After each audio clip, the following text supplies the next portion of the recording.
Boa tarde, meus irmãos. Satisfação muito grande poder estar aqui com vocês, poder ser parceiro desse projeto de plantação de igreja e ter a oportunidade de conhecê-los, né? E de compartilhar a Bíblia. Abra a sua Bíblia, por favor, no Evangelho de João, capítulo 20. Evangelho de João, capítulo 20.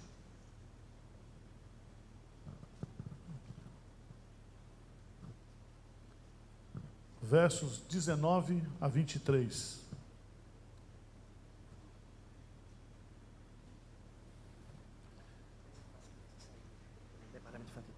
Irmãos, as crianças que quiserem sair, o departamento infantil está recebendo as crianças, tá bom? Lá atrás. Tá? Então, as crianças que quiserem, podem ir também. Vamos ficar de pé para a leitura bíblica, vamos ler juntos o texto, João 20, 19 a 23. Depois da leitura, eu gostaria que você deixasse a sua Bíblia aberta ou ligada aí, porque a gente vai fazer um estudo textual. Diz assim: ao cair da tarde, vamos lá, juntos? Ao cair da tarde daquele dia, o primeiro da semana, trancadas as portas da casa onde estavam os discípulos, com medo dos judeus, veio Jesus, pôs-se no meio e disse-lhes: paz seja convosco. Dizendo isso, lhes mostrou as mãos e o lado.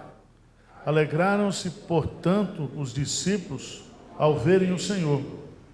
Disse-lhes, pois, Jesus outra vez: paz seja convosco. Assim como o Pai me enviou, eu também vos envio. E havendo dito isto, soprou sobre eles e disse-lhes: recebei o Espírito Santo. Se de alguns perdoardes os pecados, são-lhe perdoados. Se lhes retiverdes, são retidos. Amém. Pode sentar.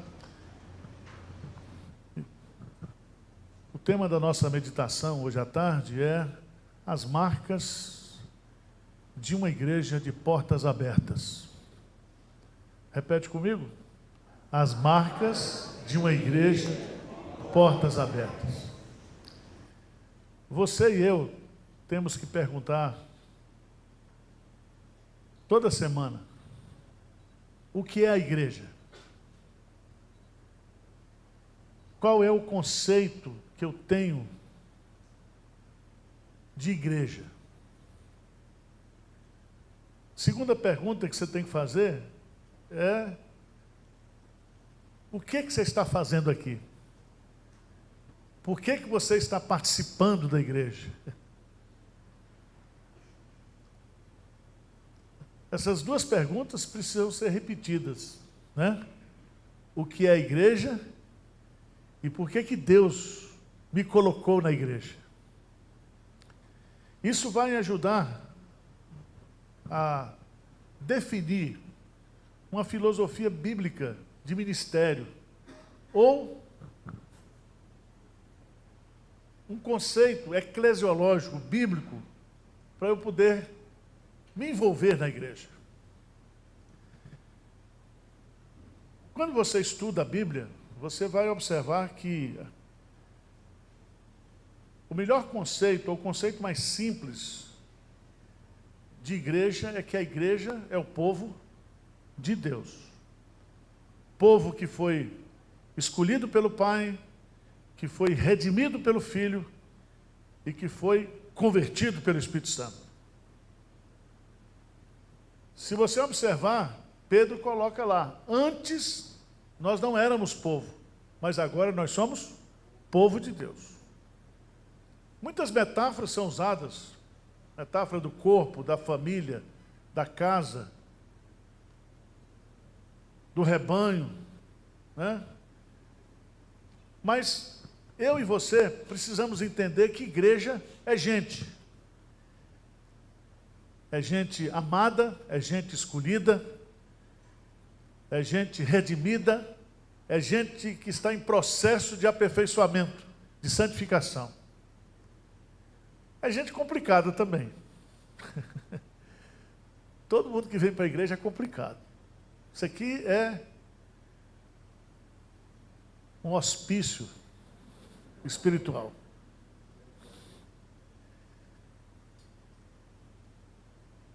A igreja, ela é uma comunidade de pessoas rebeldes, pessoas resistentes à mudança. Somos assim. E nem por isso Deus deixou-nos de amar e jamais Ele desiste de nós. Nós somos esse povo. Agora, o que eu e você estamos fazendo aqui? Você está nesse projeto de plantar a igreja presbiteriana do bairro Universitário, não é isso? Você está aqui para isso? Você veio aqui para isso? Você entende qual é o seu papel na plantação dessa igreja, no crescimento dessa igreja, na missão dessa igreja?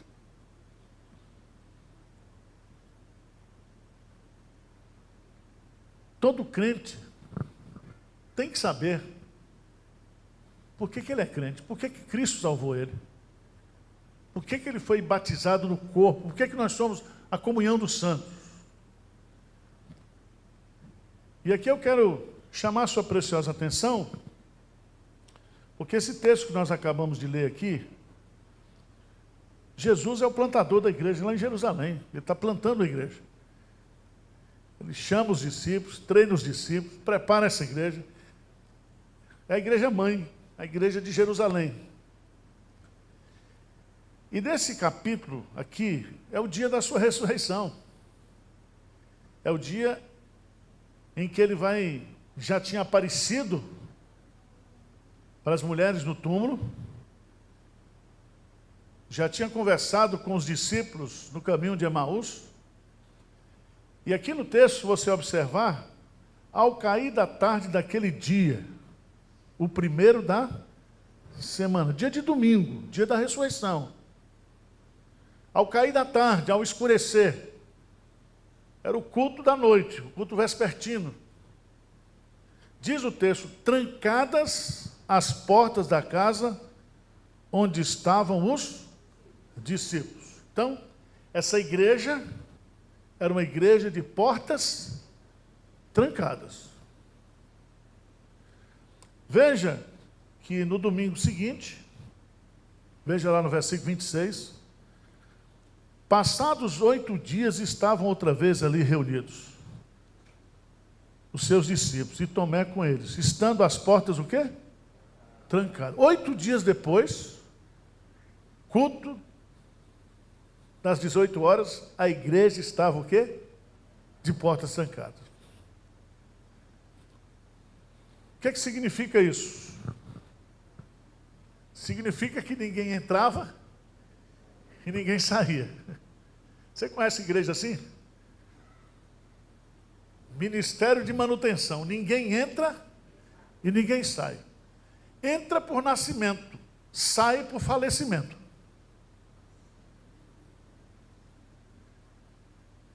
A opção que vocês têm aqui, Igreja Presbiteriana do Universitário, é esta. Vocês querem ser uma igreja de portas trancadas ou uma igreja de portas abertas? Eu só vim provocar vocês, eu vou embora daqui a pouco. Eu só quero deixar o bode na sala. Porque nós temos que definir, à luz da palavra de Deus, que igreja nós queremos ser. É uma igreja de acordo com a cabeça do pastor? É uma igreja aqui de acordo com algumas famílias da igreja? É uma igreja do meu jeito ou uma igreja do jeito de Deus? Porque eu estou cansado de ministério tal, ministério tal, ministério tal, ministério tal. Não sei se você vem aqui de algum ministério apostólico, de bispo, de pastora, disso, daquilo. E as pessoas hoje são donas da igreja. Elas acham que são donas da igreja. Então Jesus aqui, ele era o pastor da igreja. O tesoureiro era ladrão, tinha se suicidado. Está preparado para os escândalos da igreja? É. Na igreja de Jesus, o tesoureiro era o quê? Ladrão. Porque tem crente hoje, estou escandalizado. Escandalizado com o quê, meu irmão? A igreja é uma comunidade de pecadores. Pecadores que estão sendo trabalhados para um dia ser conforme a imagem de Jesus. Um dia. Então tenha paciência. Deus não terminou a obra ainda. Veja que essa igreja de portas fechadas, a gente poderia fazer um estudo olhando o aspecto inverso do texto. No versículo 19 era uma igreja medrosa, com medo dos judeus. Você sabe que tem igreja que é assim, tem medo de tudo. Está com medo dos homens. Pastor, como é que vai ser a igreja a partir de agora? O Supremo Tribunal Federal, não sei o quê, ideologia de gênero, casamento de pessoas. Meu irmão, não esquenta a cabeça, não. Você está com medo de quê? A igreja de Jesus é martírica. A igreja de Jesus é peregrina. Era uma igreja sem paz. Por isso que Jesus, quando se manifesta, diz o quê? Paz seja convosco. Era uma igreja triste. Triste. No versículo 20, alegraram-se, portanto, os discípulos ao verem o quê? O Senhor. Era uma igreja também incrédula, porque Tomé não estava presente, e quando avisaram Tomé que Jesus estava vivo, que Jesus se fez presente no culto, ele dizia, eu não acredito. Vocês acreditam que vocês vão crescer aqui? Vocês acreditam que vocês vão comprar um terreno, ou vão comprar essa propriedade? Vocês acreditam nisso ou não? Vocês acreditam em milagres ou não? Que o Cristo está vivo? Que Ele venceu a morte? Se vocês não estão preparados para viver os milagres de Deus, vocês não são igreja de Deus. Deus diz para Moisés, à margem do Mar Vermelho, diga ao povo que marche. O povo marchou, o mar se abriu. O povo passou e o mar se fechou. O povo começou a caminhar e Deus começou a mandar comida de onde? Do céu.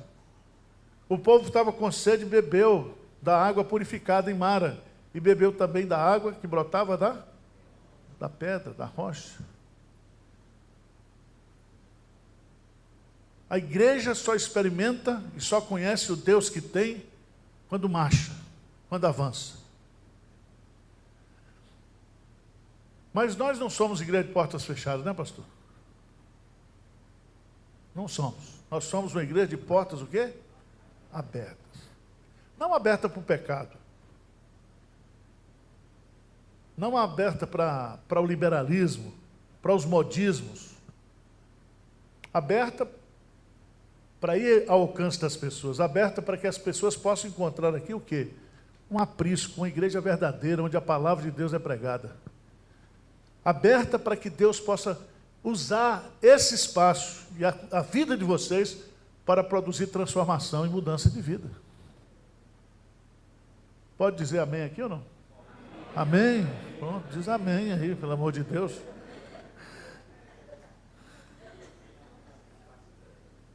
Vamos ser prático, homilético.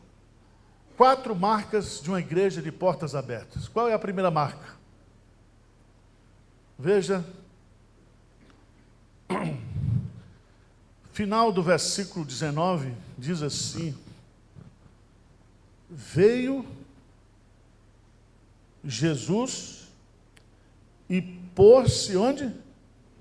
No meio deles. Grifa aí, no meio deles. Veja lá, no versículo 26, a última frase diz assim, a penúltima frase, estando as portas trancadas, veio Jesus e fez o quê? Pôs-se no no meio.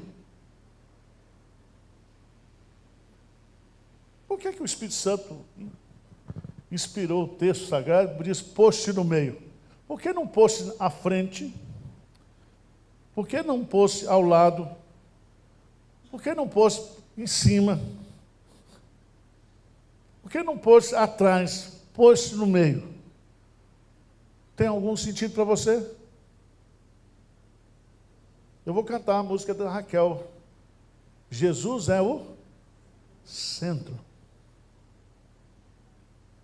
Jesus é o centro.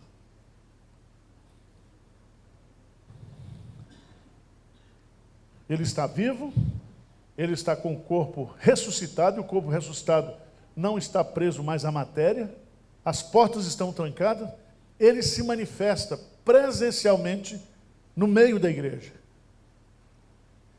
Lá em Apocalipse, capítulo 1, diz que ele caminha dentro da igreja, que ele tem a igreja e a liderança da igreja nas suas mãos. Ele é o Senhor da igreja, ele é o dono da igreja.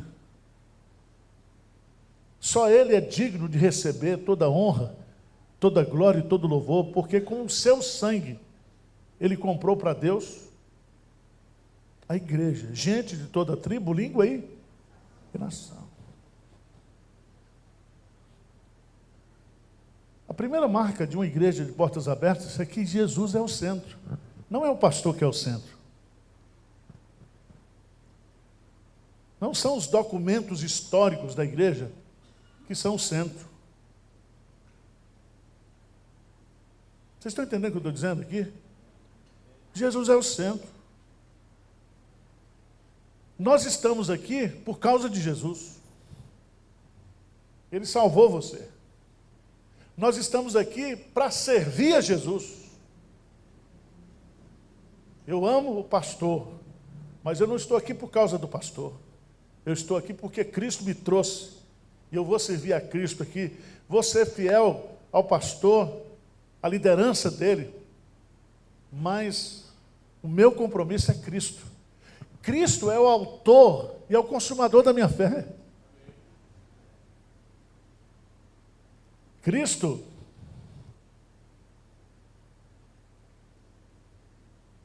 é o meu modelo. Eu estou sendo transformado.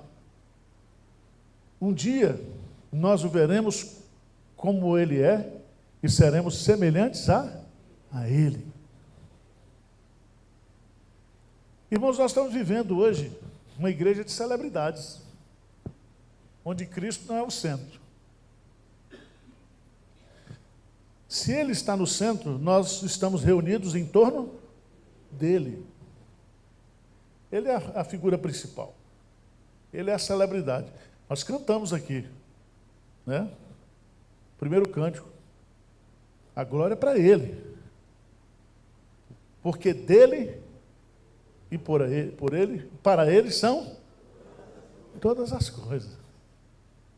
Cristo é tudo em todos. Se Cristo for o centro aqui, irmãos, vai ser bom, porque o centro não vai ser a banda de louvor. Porque banda de louvor gosta de ser o centro. Não vai ser aquela família que se acha a igreja, família fundadora da igreja. Quem fundou a igreja foi Jesus. E é ele que edifica a sua igreja. Então Jesus é o centro. E quando Cristo, ele se manifesta após a sua ressurreição, ele não vai se manifestar mais ao mundo, ele vai se manifestar exclusivamente à igreja. E é através da igreja, por meio da igreja, que Cristo será conhecido no mundo. Vocês estão entendendo o que eu estou dizendo? Nisto conhecereis que verdadeiramente vocês são meus discípulos, se amardes uns aos outros. Se eu, sendo o Senhor, lavei os vossos pés, vocês devem lavar também os pés o quê? Uns nos outros. Quem é o maior aqui entre nós? Quem é o maior entre nós? Jesus diz assim, calma. Está tendo essa disputa aí. Até a minha tia veio pedir aqui para eu colocar um à direita, outro o quê?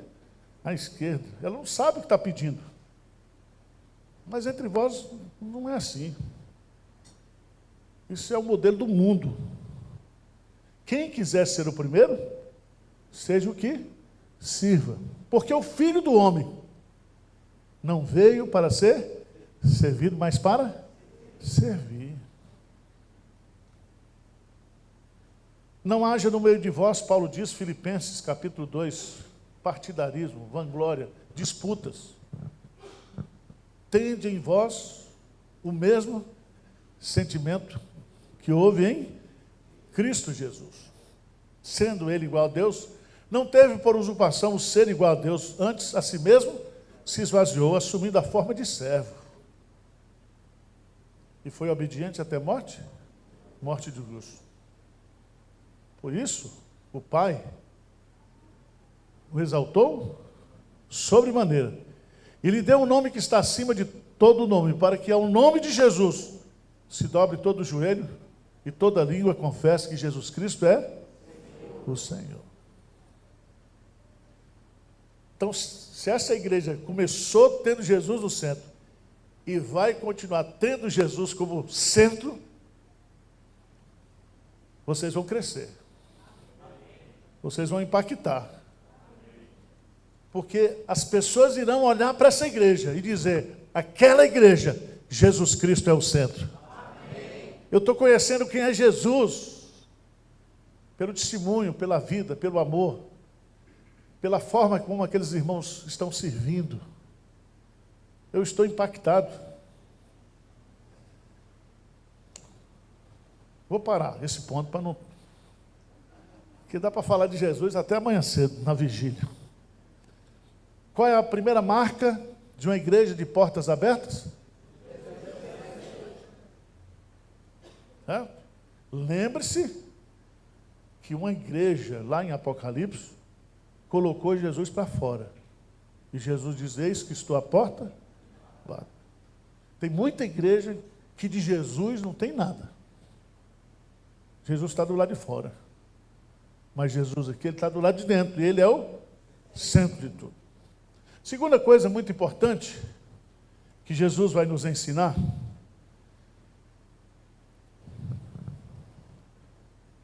está no versículo 21. Vamos ler juntos?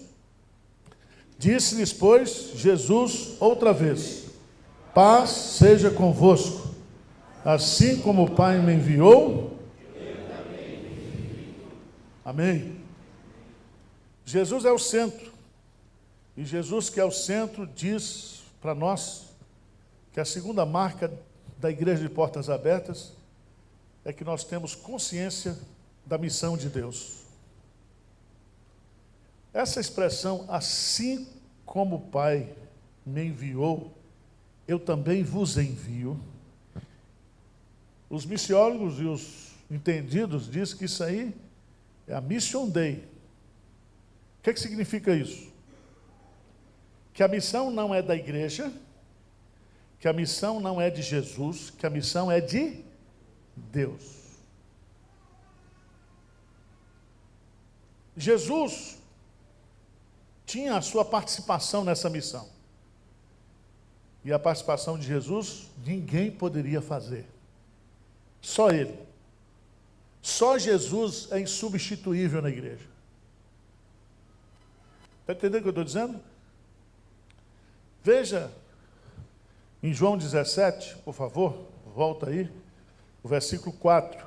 João 17, 4.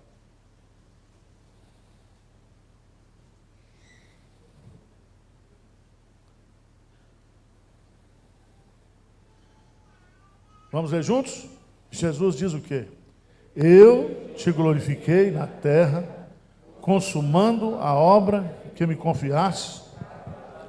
Então, presta atenção. Na missão de Deus, Jesus recebeu um encargo. O Pai confiou a ele a participação dele nessa missão. E qual foi a participação de Jesus? Hein? Morrer, gente, pelo amor de Deus. Ele pagou o preço que da redenção da igreja. Eu sou o bom pastor dá vida pelas suas ovelhas. Cristo amou a sua igreja e a si mesmo se entregou para ela. Então Jesus Cristo glorifica ao Pai, fazendo aquilo que o Pai mandou que ele fizesse. No Getsêmani ele foi tentado pelo diabo, e ele pede: Pai, se existe outra maneira de redimir o homem, de redimir a igreja, sem que eu beba desse cálice, passe de mim. Qual foi a resposta de Jesus? E não a minha. Não tinha outro para morrer por nós. Por isso que ele se fez homem. Por isso que o sacrifício dele foi aceito pelo Pai, porque só Jesus, ele reúne numa mesma pessoa duas naturezas. Ele é verdadeiramente homem e verdadeiramente Deus. Na sua humanidade, ele se identifica conosco. Ele morre em nosso lugar. A cruz era minha, era tua, mas ele tomou o nosso lugar. Mas ele era Deus, porque somente Deus poderia suportar toda a ira de Deus. Por isso que Deus amou o mundo de tal maneira que deu o seu Filho unigênito para que todo aquele que nele crê, mas tenha a vida eterna. Jesus diz lá em João capítulo 10, ninguém pode tirar minha vida, mas eu espontaneamente o quê? A dou. Esse mandato recebi de meu Pai, eu vou dar, depois eu vou o quê? Reaver. Jesus pagou o preço da redenção. Eu e você temos que pagar o preço da proclamação. Proclamar. Jesus está dizendo aqui que eu e você, por causa da redenção que nós recebemos dele, somos agora uma igreja enviada. O Pai envia o Filho envia o quê? A igreja.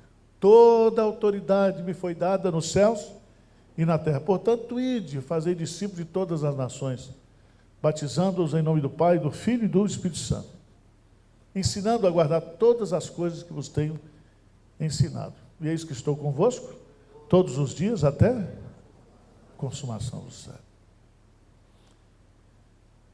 Então, veja bem, um banco, uma agência bancária, existe para ganhar dinheiro. Certo? Já pensou um banco que não gosta de ganhar dinheiro? Isso não existe, existe? Mas tem igreja que não gosta de evangelizar, de ganhar almas. Olha o absurdo. Porque essa igreja aqui, ela começa, está com um ano, fica uma comunhão gostosa, né? A gente dá vontade de falar assim, como Pedro lá da Transfiguração. É bom estarmos aqui. Né?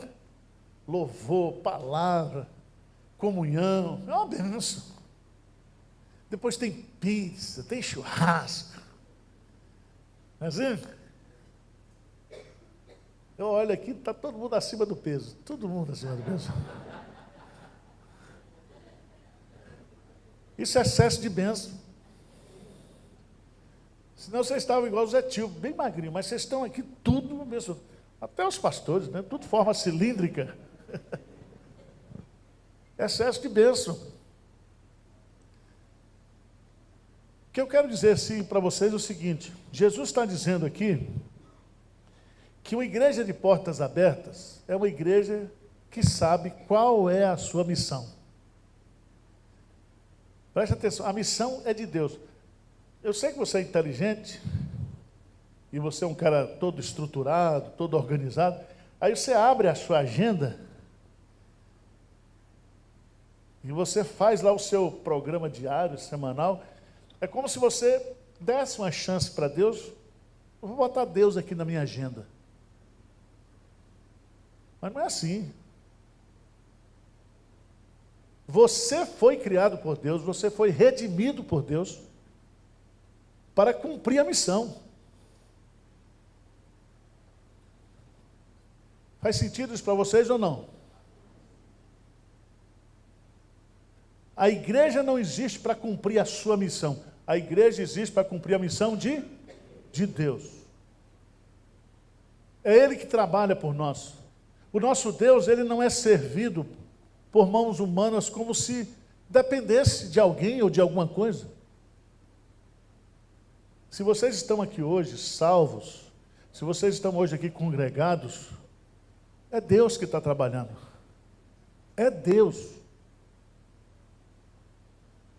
Deus é quem faz a obra. Paulo diz, eu plantei, Apolo regou, mas o crescimento vem de Deus. Jesus diz, sem mim, nada podeis fazer. É Deus que opera tanto querer quanto realizar, o efetuar.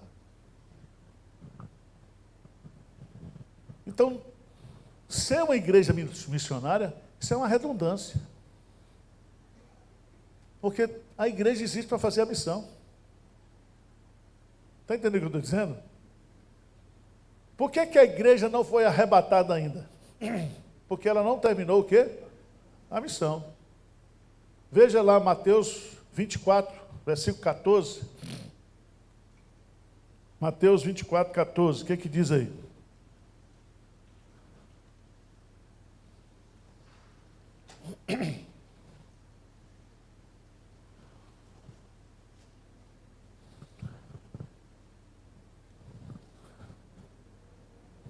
O que diz Mateus 24, 14?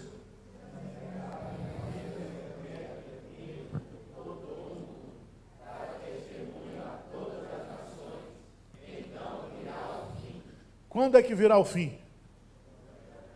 Quando o Evangelho... Então você quer que Jesus volte logo? Então vamos trabalhar. Vamos pregar o Evangelho. E agora, né, com a inteligência artificial, a gente pode fazer um avatar do pastor Otávio.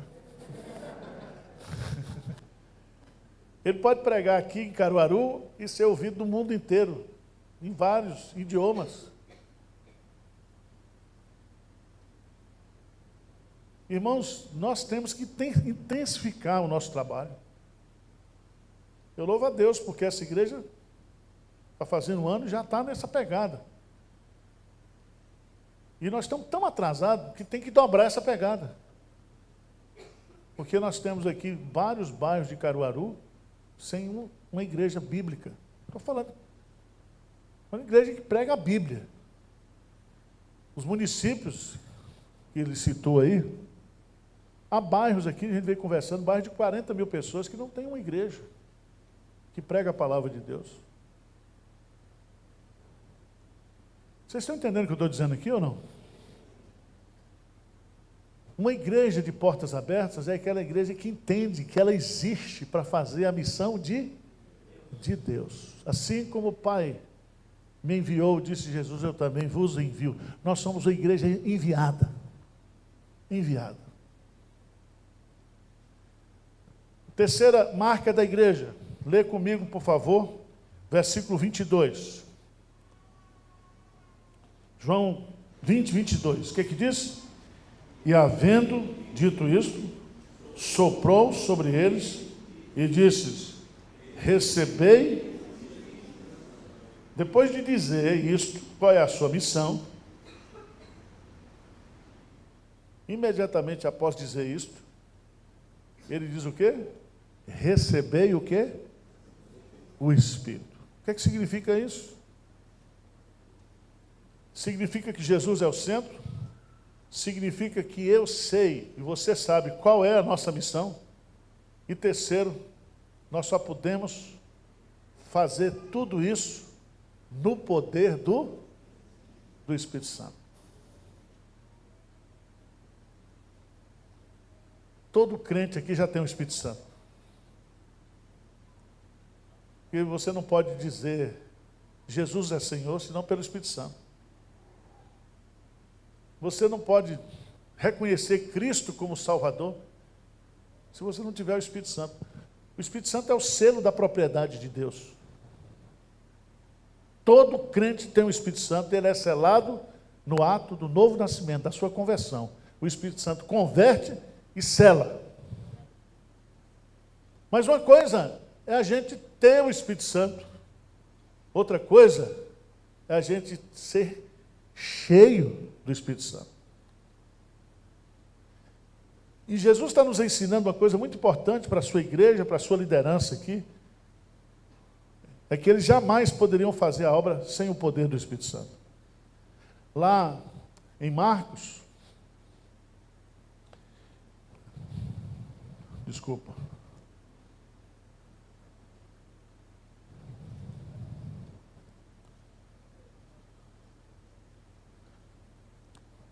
em João capítulo 14, por favor.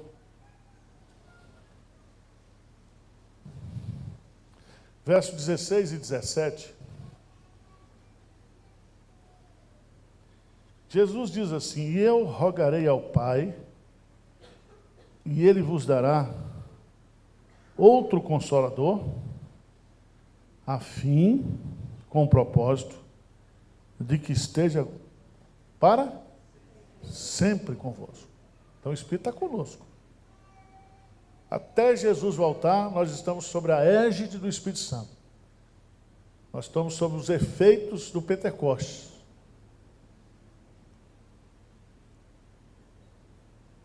Veja que o Espírito, versículo 17, diz aí: o Espírito da verdade, que o mundo não pode receber, porque não o vê, nem o conhece. Vós o conheceis, porque ele habita convosco e estará em vós.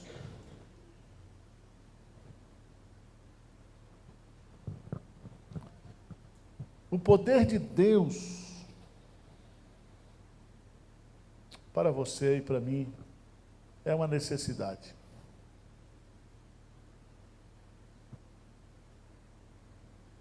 Nós não podemos fazer a obra de Deus sem o poder de Deus. Lucas 24.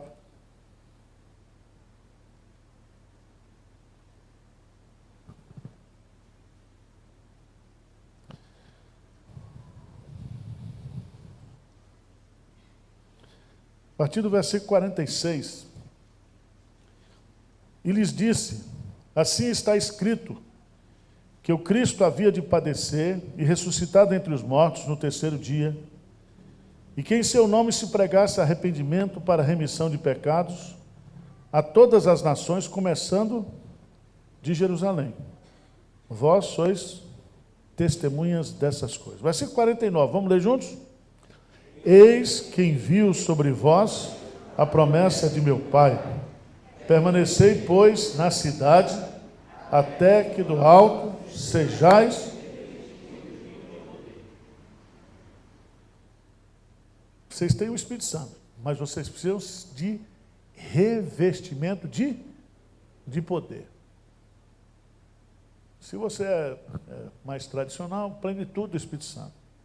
Se você é mais pentecostal, batismo de fogo. Aí você escolhe o nome, a nomenclatura que você quiser. Mas o que Jesus está dizendo aqui é o seguinte: para ter êxito na missão, precisa fazer tudo no poder do Espírito Santo. Voltando lá para Atos 1:8. Vamos ler bem forte? Atos 1:8, o que diz? Mas recebereis poder ao descer sobre vós o Espírito Santo, e sereis minhas testemunhas, tanto em Jerusalém, como em toda a Judéia e Samaria, e até os confins. Então veja bem, Deus quer derramar sobre nós o poder do Espírito.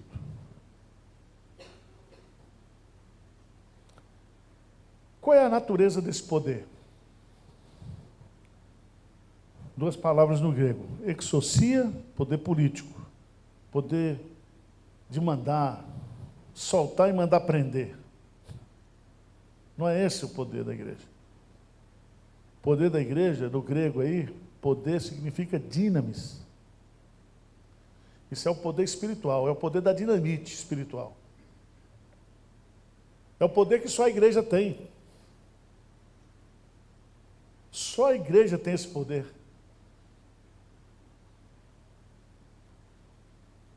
Veja que esse poder tem como fonte o Espírito Santo.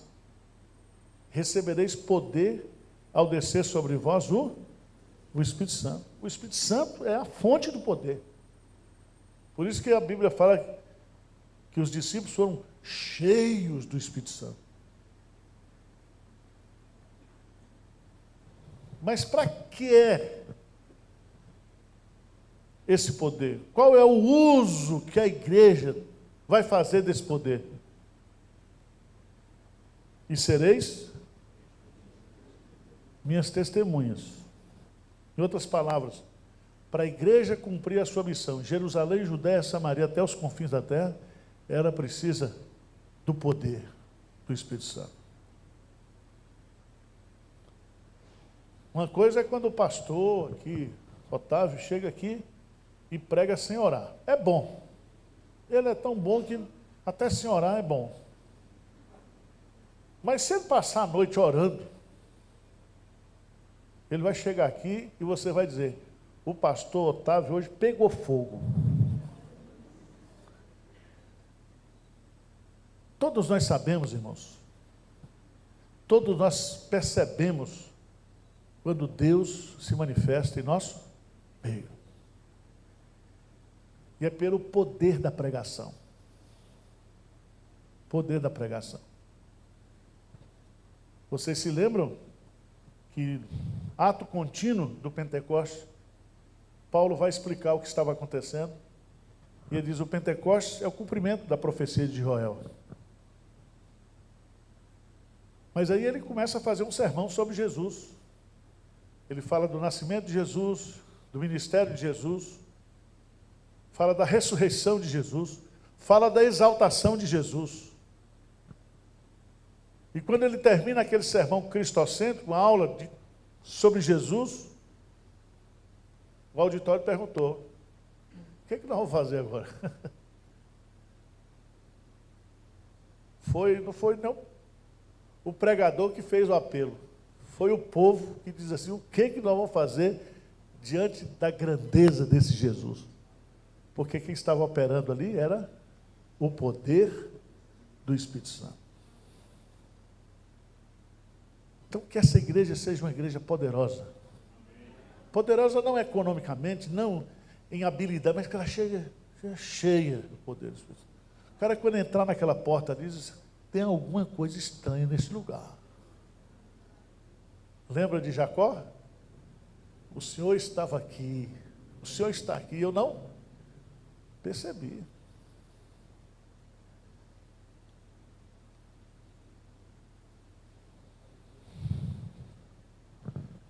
Volta para o texto lá. Recebei o Espírito Santo.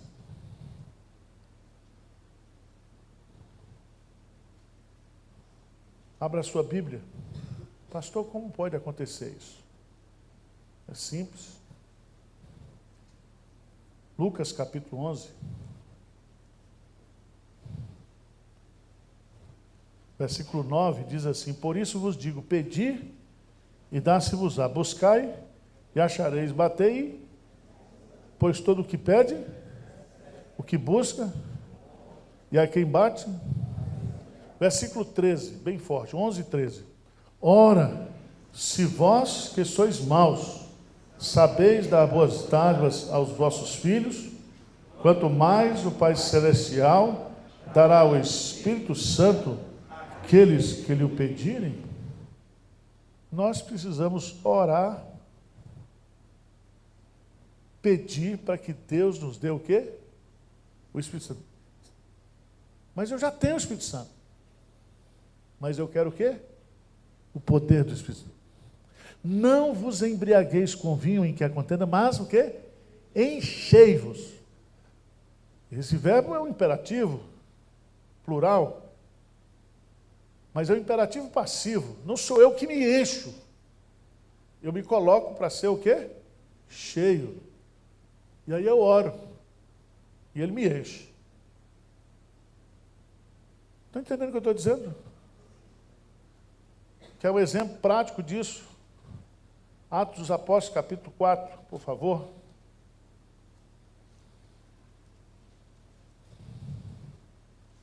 Versículo 29.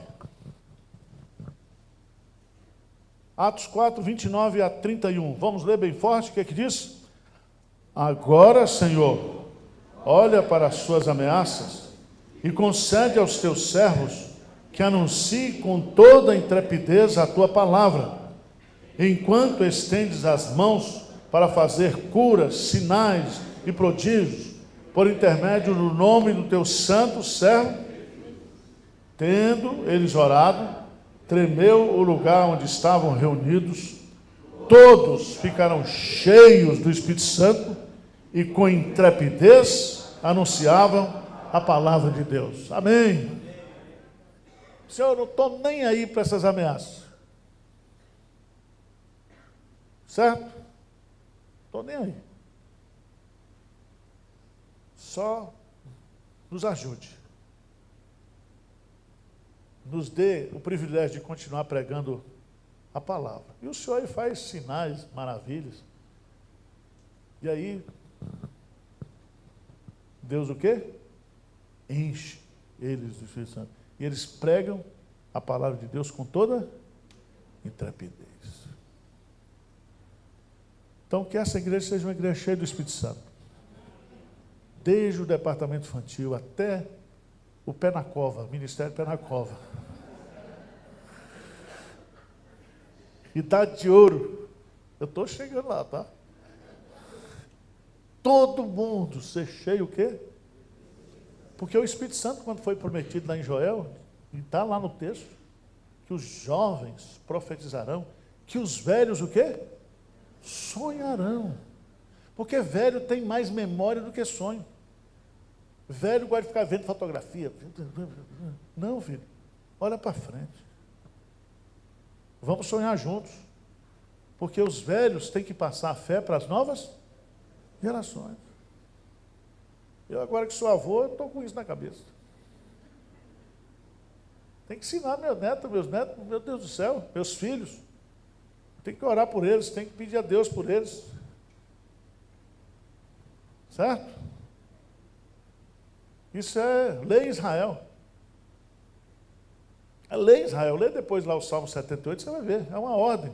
Nós passamos a fé para os nossos filhos. A fé se aprende em casa. Por fim, irmãos, para terminar, qual é a primeira marca? Jesus é o. Segunda marca, sabemos qual é a nossa missão. Missão de Deus. Terceiro, cheio do Espírito Santo. Quarto, veja que coisa linda está aí no texto. Se de alguns perdoardes os pecados, são-lhe perdoados. Se lhes restiverdes, são o quê? Retidos. O que é isso? Jesus, lá em Mateus 16, ele diz que nós temos a chave. A igreja tem a chave. Essa chave liga na terra e o quê? Liga no céu. Desliga na terra, desliga no céu. O que significa isso? Nós somos eletricistas? Chaveiros? Quando a igreja prega a palavra, pessoas são transformadas, perdoadas. E quando elas são salvas aqui, perdoadas aqui, elas passam a ter comunhão o quê? Com Deus. O que Jesus está ensinando aqui para a gente? E aqui eu quero que você entenda isso. Porque tem muito crente hoje que não acredita mais no poder da palavra de Deus. Presta atenção, irmão. Se eu não creio na Bíblia, no poder da palavra de Deus, eu não posso evangelizar. Se você não acredita que essa palavra são os pensamentos de Deus, e os meus pensamentos não são o quê? Os vossos pensamentos. E os meus caminhos não são os meus caminhos. E ele diz: toda palavra que sair da minha boca não voltará para si mesmo vazia, mas fará o que me apraz. Quando você lê a palavra, quando você prega a palavra, quando você ensina a palavra, você está oferecendo para a pessoa aquilo que ele precisa. Porque a fé pelo ouvir e o ouvir é a palavra de Deus que restaura a alma, que ilumina os olhos, que dá sabedoria aos simples. A palavra de Deus é viva e eficaz, capaz de penetrar mente e coração, sondar o homem, consertar o homem internamente. É a palavra de Deus. Agora, se você vem plantar uma igreja e acha que tem que reescrever a Bíblia, que tem algumas coisas na Bíblia que estão superadas, se você não acredita no poder da palavra, você não pode pregar a palavra. Está entendendo o que eu estou dizendo? Passarão os céus mas a palavra do Senhor, seca-se a erva, cai a sua flor, mas a palavra de Deus, o quê? Permanece para sempre. Abra a sua Bíblia, na carta de Pedro, 1 de Pedro. Vamos lá para o capítulo 1.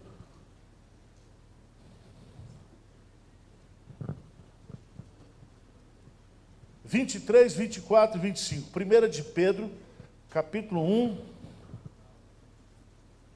de 23 a 25. Você lê e toma posse, como diz o pentecostal.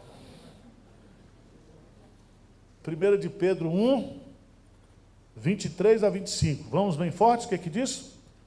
Pois fostes regenerados, não de semente corruptível, mas de incorruptível, mediante a palavra de Deus, a qual vive e é permanente.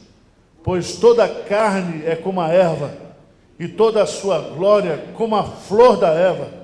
Seca-se a erva e cai a sua flor. A palavra do Senhor, porém, permanece eternamente. Ora, esta é a palavra que vos foi evangelizada. Amém. Essa palavra que produz transformação. Essa é a palavra que diz: haja luz e houve luz. Essa palavra que diz: haja luz em você, e o Espírito Santo ilumina o seu entendimento. O diabo, o Deus desse século, cega o entendimento das pessoas, mas a palavra de Deus, como diz Pedro, 2 Pedro, capítulo 20, é como uma luz que vai iluminando a nossa mente e o nosso coração. Você crê na Bíblia ou não? Você quer que essa palavra é a espada do Espírito? Você crê nisso ou não? Você crê que quando você começa a pregar essa palavra, o Espírito Santo começa a agir nos corações, produzindo transformação? Então, que essa igreja seja uma igreja da palavra, uma igreja bíblica, uma igreja que não tem medo de dizer: é a verdade imutável de Deus, a verdade eterna de Deus. Lá em Deuteronômio, e eu já vou encerrar lendo esse versículo.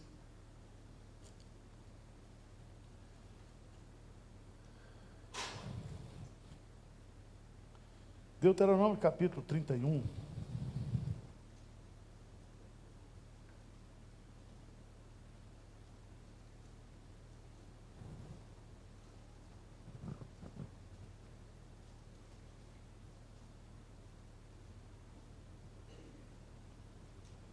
31, versículo 10.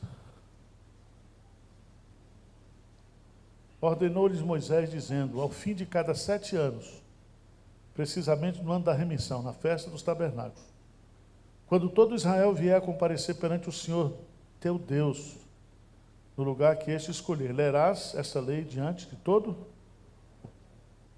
Ajuntai o povo, os homens, as mulheres, os meninos e o estrangeiro que está dentro da vossa cidade, para que ouçam e aprendam e temam o Senhor vosso Deus, e cuide de cumprir todas as palavras dessa lei, para que seus filhos que não a souberem ouçam e aprendam a temer o Senhor vosso Deus todos os dias que viverdes sobre a terra, a qual ides passar o Jordão. Capítulo 32.